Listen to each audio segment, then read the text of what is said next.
ભરતીના જંગલોના વૃક્ષો જણાવો. સુંદરી ચેર. હૃદયરોગની સારવારમાં કઈ ઔષધિ ઉપયોગી છે? અર્જુન. સાદડ. કબજિયાત વાળ અંગેના રોગોમાં કઈ ઔષધિ ઉપયોગી છે? હરડે. વિશ્વ ઓઝોન દિવસ જણાવો. 16 સપ્ટેમ્બર. વિશ્વ વન દિવસ ક્યારે ઉજવવામાં આવે છે? 21 માર્ચ. કેવલાદેવ રાષ્ટ્રીય ઉદ્યાન ક્યાં આવેલું છે? ભરતપુર, રાજસ્થાન. ગુજરાતમાં નળ સરોવર પક્ષીઓનું અભયારણ્ય કયા ભાગમાં આવેલું છે? ભાલ પ્રદેશ. ગુજરાત વન્યજીવ સૃષ્ટિનો અભ્યાસ કરવા તથા તેનું રક્ષણ કરવા કઈ સોસાયટીની સ્થાપના કરવામાં આવી છે? Gujarat wildlife society. ભારતમાં રાષ્ટ્રીય ઉદ્યાનો કેટલા છે? 107.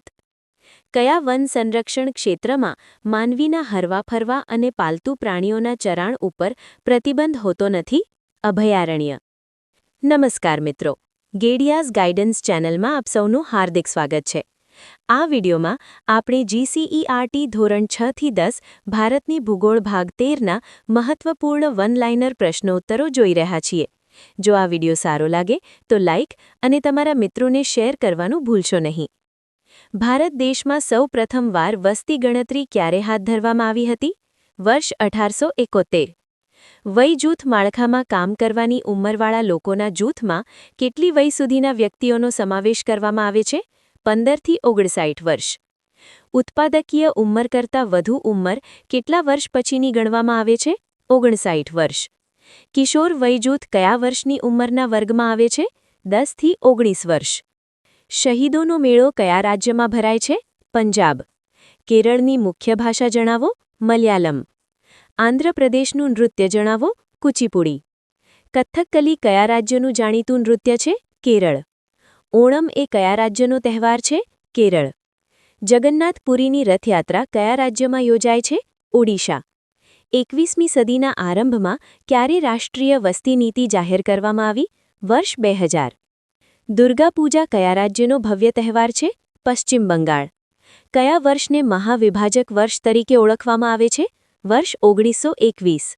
ભારતના કયા રાજ્યની નૌકા હરીફાઈ સુપ્રસિદ્ધ છે? કેરળ.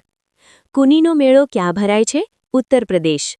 ચીન અને જાપાનના કિનારે ઉદ્ભવતા ચક્રવાતને શું કહેવાય છે? ટાઇફૂન. અમેરિકામાં ઉદ્ભવતા ચક્રવાતને શું કહેવામાં આવે છે? હરિકેન અને ટોર્નેડો. ભોપાલ ગેસ કાંદ કયા ઝેરી વાયુ સાથે સંકળાયેલો છે? Methyl isocyanide. ભોપાલ ગેસકાંડ કયા વર્ષે થયો હતો? વર્ષ 1984. સુનામી શબ્દનો અર્થ જાપાનીઝ ભાષામાં શું થાય છે? વિનાશક મોજા. વૈશ્વિક સંસાધનમાં કોનો સમાવેશ થાય છે?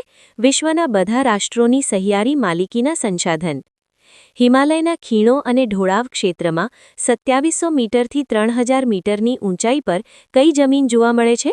પર્વતીય જમીન. હિમાલયના શંકુદ્રુવ જંગલોમાં 3000 મીટરથી 3100 મીટરની ઊંચાઈ પર કઈ જમીન આવેલી છે? જંગલ પ્રકારની જમીન. ચંદ્રપ્રભા અભયારણ્ય કયા રાજ્યમાં આવેલું છે? ઉત્તર પ્રદેશ. પર્વતીય જમીનમાં કયા પ્રકારના વૃક્ષો જોવા મળે છે? દેવદાર, ચીડ અને પાઇન પ્રકારના વૃક્ષો. કઈ પ્રકારની જમીનમાં ખાતરો નાખીને પાક લેવામાં આવે છે? લેટેરાઇટ કે પડખાઉ જમીન. રણ પ્રકારની જમીન ગુજરાતમાં કયા વિસ્તારમાં આવેલી છે? કચ્છ, ઉત્તર ગુજરાત અને સૌરાષ્ટ્રના કેટલાક વિસ્તારોમાં. સામાન્ય નિયમો કે પ્રતિબંધ સાથે ખેતી કરવાની કે પશુઓ ચરાવવાની છૂટ આપવામાં આવે છે તેવા જંગલો સંરક્ષિત. કઈ સંસ્થાએ રેડ લિસ્ટના માપદંડ અને તે સંદર્ભે ગુજરાતમાં સસ્તન વર્ગના પ્રાણીઓની યાદી તૈયાર કરી છે? IUCN. IUCNનું પૂરું નામ આપો. International union for conservation of nature. Pachmarhi કયા પ્રકારનું ક્ષેત્ર છે અને તે કયા રાજ્યમાં આવેલ છે? જૈવ આરક્ષિત ક્ષેત્ર, મધ્યપ્રદેશ. સામુદાયિક વન એટલે શું? જે વનો પર સ્થાનિક સ્વરાજ્યની સંસ્થાઓ, ગ્રામ પંચાયત, નગરપાલિકા, મહાનગરપાલિકા, જિલ્લા પંચાયતનું નિયંત્રણ હોય તેવા વનને સામુદાયિક વન કહે છે.